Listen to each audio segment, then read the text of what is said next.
Good morning, Queens. It's Sheréa VéJauan. Gonna give it about a minute for people to come on.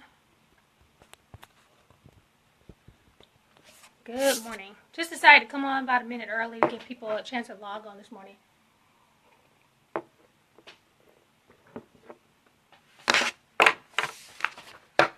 Got my notes ready.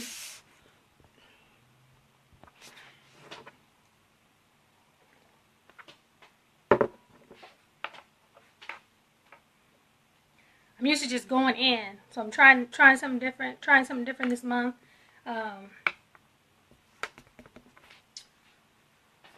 So good morning, good morning, good morning. Looks like we got one person live. All right, it is 6 o'clock. Good morning, Queens. Welcome to this morning's broadcast of the Queen's Crown Collaborative. I'm Sheréa VéJauan, author of the 2018 Goals Journal. This session is called the Goal Getter Series, and each week I'm going to give you one simple tip to help you reach your 2017 goals and a little homework. I like homework. Make sure you download your free worksheet. I don't have a sample of it here, where you can write your quote of the week, write your tip of the week, record your notes from the video, write down the resources that if I mention resources in the video, and then a place for you to commit to do the work. So this week's tip is clean your car. So I wanted to do something different, and I wanted to pre-record a video, something I thought that was going to take 2 hours, ended up taking like 2 days. So I'm still working on it. So I just decided to go ahead and I want to get from behind this desk and kind of do something live and in action. So I'm still working on it. So my daughter, Kennedy, she's been working really hard. So we'll do something again next week. So next week we're going to talk about bucket lists. So I had planned to do this video on location, but that didn't work out. So shout out to my talented daughter who helped me try to pull this off. So what do growing up, my grandmother used to say, don't walk under the ladder, or don't break the mirror. If you break a mirror, you got to throw salt over your back, or don't put the umbrella up in the house, or, don't walk with the cake in the oven or the cake is going to fall, and don't put your purse on the floor. You're going to be broke. You have all these different sayings that your grandmother told you. Do you really believe those things? Or whether I believed it or not, I just didn't do it because, I probably was going to get something thrown at me if I did stump in the house and the cake happened to fall. So there's so many things that we believe or that we grew up believing. So my question today is, what do you believe about your car? What do you believe your car says about you? How does cleaning your car relate to your goal setting? Some believe that your car is a symbol of movement, of progress. As you drive, you're moving. Some believe that the windows represent seeing the future or clarity. Vacuuming the carpets is sucking up energy. And I've also heard that your car is a reflection of what your house looks like. People would say, if your car looks like that, your house looks like that. According to Oprah's Peter Walsh, he says, clutter can affect everything in your life. You want a life built on a solid foundation, but you can't even see the floor beneath you. You want to lose weight, but your kitchen is overwhelmed with appliances you never use. You want to build your career, but your office literally makes you feel ill. You want to change. This is where it starts. Your home, where you live, breathe, rest, love, and create. He says, forget the self-help books. Get rid of the clutter. Get organized. If you do, I promise that every aspect of your life will change in ways that you never imagined possible. So people believe that our cars are an extension of who we are, our personalities. You got guys who drive trucks, you have moms that drive vans, you have single men that drive Corvettes, two-seater with the window out because they don't want to ride anybody in your car. You believe those things about people who drive certain cars. I did a little research. So based on that, the top 4 things that I came up with, one, how it relates to goal setting, it saves you money. Keeping your car clean saves you money because all the extra weight in the car, or less weight, you have to put less gas in the car. The more weight that's in the car, the more gas your car uses. 2, your health. Cleaning your car, the clutter in your car helps, it drains your energy, or just dust particles, mites. bacteria that sticks to your car and your seat. So just cleaning your car is good for your health as well. 3, safety. Having your windows clean, it causes you to be able to see more clear, and other people to be able to see you more clear, cleaning your windshields.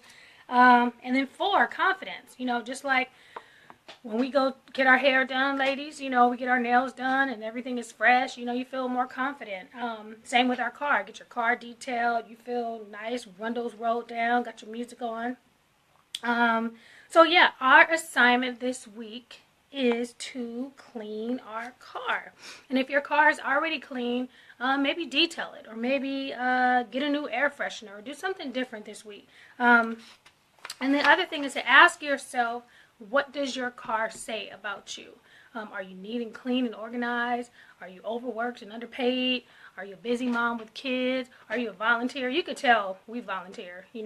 Tomorrow I have an office party, so I'm buying food, bringing food. I have bowls, I have napkins, and sometimes after busy days like that, I don't want to get that stuff back out of my car. So sometimes you'll go to my car and it'll be clean, rarely. And then sometimes you go and it'll be full of stuff from an event. Not only that, Saturday I have an event, so I have stuff already packed next to the door that I'm going to put in my car as soon as I take the other stuff from my car that I'll be putting in there tomorrow. But just this week, especially since I have so many different events going on this week, to try to be aware of how my car looks and how other people perceive it, because they don't know that I've done all those things. They're just judging based on what's currently happening. Good morning, Rhonda. Good morning.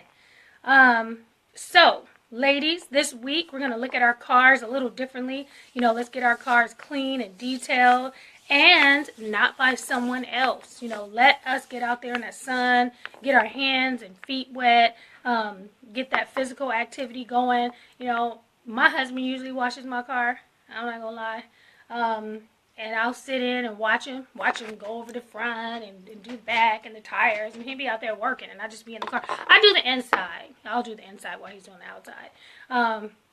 But this week, I went and washed my own car, washed my tires, and just the energy from, getting your hands working and getting wet, and, so let's get out there and get the physical activity done as we wash our cars.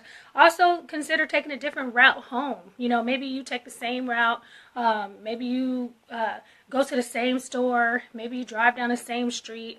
Try a different avenue, leave at a different time. Leave earlier, leave later. Cruise through a different neighborhood. Usually I take my daughters to school. We go down the same streets, and there are sometimes on our way back, I'll take a different street to look at the different houses that I didn't even know were there, whole different neighborhood that I never drove through. Change your music up this week. Maybe you're always listening to opera, change it to jazz, or if you listen to jazz, change it to instrumental. Listen to some movie soundtracks, some spoken word, the Bible in spoken word, which I love. And change your car scent. Maybe you grab the same car scent for the last 20 years. Grab you a different, try essential oils. You can put essential oils in the little, what do you call it? Your air conditioning, and let it come through your car. Don't get lavender, because that'll put you to sleep. But some type of citrus bliss or orange or peppermint, in your car as you're driving home, wake you up a little bit, put the windows down. So that is my time. And our goal this week is to clean our cars, ladies. And hopefully, if I can still get this video done, what I wanted to have for you guys, we're still working on it. We're still, my daughter still has to edit. And again, I thought it was going to take less time than it did, but it's taking a lot more time than I thought. But good morning, Rhonda. Have a good week. Happy Tuesday. And I will see you next week. Next week, our topic is creating bucket list. And I'm going to talk to you about my bucket list for the fall and what we have on our list and some things we've already done since fall, last Friday on the 22nd.